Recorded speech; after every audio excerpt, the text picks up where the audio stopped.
All India radio. செய்திக்கதம்பம்.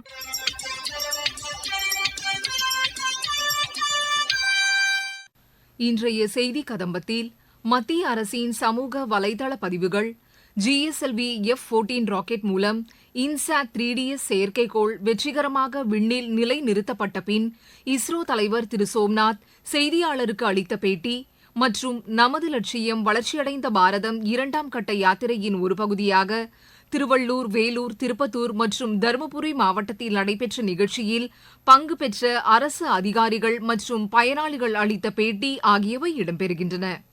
முதலில் இடம்பெறுகிறது மத்திய அரசின் சமூக வலைதள பதிவுகள்.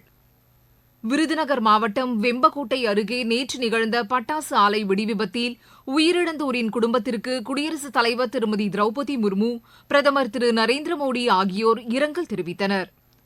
ஆன்மீக எழுச்சிக்காக பாடுபட்டவர் ஆச்சாரியா ஸ்ரீ வித்யாசாகர் மகாராஜ் என்று அவரின் மறைவுக்கு பிரதமர் திரு நரேந்திர மோடி இரங்கல் தெரிவித்துள்ளார். ஜாம்பியாவில் அதிகரித்து வரும் காலரா நோயை கட்டுப்படுத்த இந்தியா 3 டன் மருந்து பொருட்களை அந்நாட்டிற்கு அனுப்பியுள்ளதாக வெளியுறவுத்துறை அமைச்சர் திரு ஜெய்சங்கர் கூறியுள்ளார். ஆசிய பேட்மிண்டன் சாம்பியன் போட்டியின் மகளிர் பிரிவில் தங்கப்பதக்கம் வென்று வரலாற்று சாதனை படைத்த இந்திய அணிக்கு மத்திய விளையாட்டுத்துறை அமைச்சர் திரு அனுராக் தாக்கூர் வாழ்த்து தெரிவித்துள்ளார். GSLV F-14 ராக்கெட் மூலம் இன்சாட் 3DS செயற்கைக்கோள் வெற்றிகரமாக புவி வட்டப்பாதையில் நிலைநிறுத்தப்பட்ட பின் இஸ்ரோ தலைவர் திரு சோம்நாத் செய்தியாளருக்கு அளித்த பேட்டி. This satellite is a third in the series of satellites meant for the weather and the disaster warning related activities, and this satellite has been fully funded and going to be utilized by Ministry of Earth Science and other users. So you know it has two important payloads. One is called an imager and another is a sounder. Both these are required to take the parameters related to the atmosphere. Of course, we can request the satellite team to explain more about it. It also has data relay transponders which collects the data across the country where there are ground-based observations related to weather and make it available for computational activities for weather modeling. And it also supports a distress alert based receiver as well as transmitter. So this also supports in terms of disaster. And all of you know that the INSAT series of weather satellite has been extremely useful, especially when you are able to image the entire country in every 15 minutes. And this data goes to the computation as well as observation capability of our country, whether the weather forecast has been given based on this observation and analysis of this data. And this is further augmented by better instruments that has been put in inside 3DS compared to the one which has been done earlier. There were many changes in the payload. Of course, we can discuss if you are interested on that payload aspect. Director URS will be able to speak about it. And coming to the launch vehicle, this GSLV once again has a little not so good name with regard to its performance. I think that has been a thing of the past. The payload fairing, especially with a bigger diameter, it had a checkered history. I think it has been now corrected, and we have a very good mission. Last mission as well as this mission of GSLV has gone very well. After the one before that had a failure in the cryogenic stage, so 2 successful mission has actually happened after the failure now.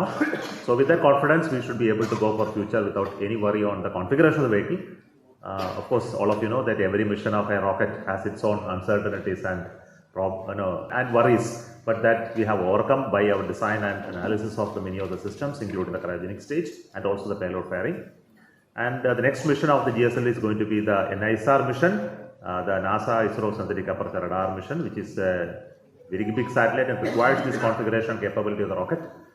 As you heard, that capability of the rocket also has been steadily increased in terms of its payload capability as well as volume, which is going to be extremely useful for NISR satellite. And that status also we can hear from the satellite team. So with this, let me conclude saying that both the rocket and satellites so far performed very well. As already told by Director URSA, all the performance related issues of the previous generation satellites have been addressed and more capability has been added in the payload. And we believe this satellite is going to be an important satellite for the nation, where we want to secure our citizens against weather related information as well as disaster related information, which is very crucial for protecting our lives as well as properties. So let me thank Ministry of Earth Sciences for sponsoring this mission with their funding, and also continued support that are required to be given by ministries and also our government for enabling this launch to happen today. நமது லட்சியம் வளர்ச்சியடைந்த பாரதம் 2ஆம் கட்ட யாத்திரையின் ஒரு பகுதியாக திருவள்ளூர், வேலூர், திருப்பத்தூர் மற்றும் தருமபுரி மாவட்டத்தில் நடைபெற்ற நிகழ்ச்சியில் பங்கு பெற்ற அரசு அதிகாரிகள் மற்றும் பயனாளிகள் எமது செய்தியாளருக்கு அளித்த பேட்டி. என் பேர் விஜயா. நான் திருவள்ளூர் மாவட்டம் ஆலத்தூர் பஞ்சாயத்து மேட்டுத்தும்பூர். மோடி ஐயா 6000 ரூபாய் தரது ரொம்ப பயனுள்ளதா இருக்குது. விவசாயம் பண்றேன் 20 வருஷமா. அதுக்கு களை எடுக்க, மருந்து வாங்க எல்லாத்துக்கும் பயன்படுது.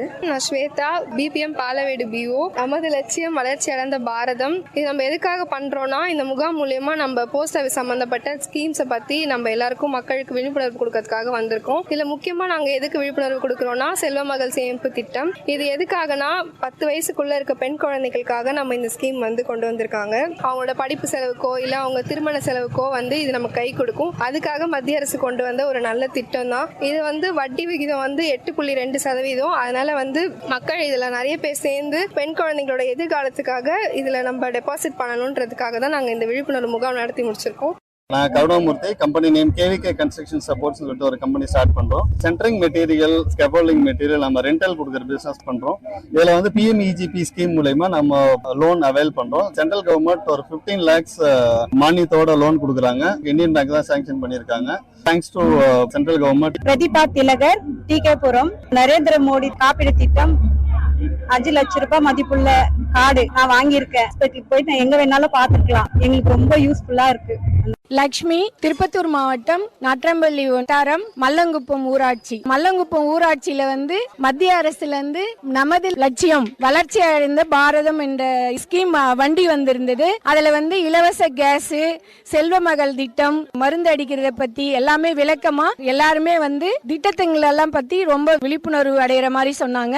5 லட்சம் ரூபாய் ஸ்கீம்ல எல்லாருக்கும் அட்டை கொடுத்தாங்க. ப்ரீ கேஸ் ஒரு 6-7 பேருக்கு கொடுத்தாங்க. இது ரொம்ப எங்களுக்கு மிகவும் அவசியமா இருந்தது. இந்த திட்டங்கள் எல்லாம் அறிவிச்ச மத்திய அரசுக்கு நன்றி. எனது பெயர் கண்ணன். மாவட்ட முன்னோடி வங்கி தருமபுரி.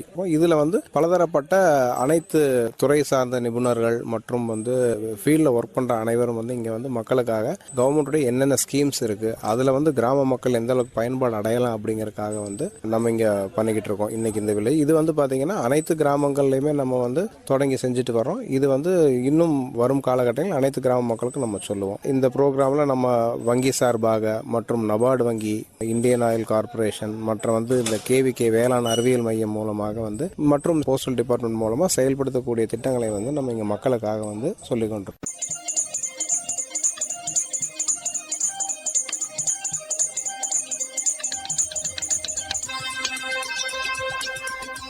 இத்துடன் இன்றைய செய்திக் கதம்பம் நிறைவு பெறுகிறது.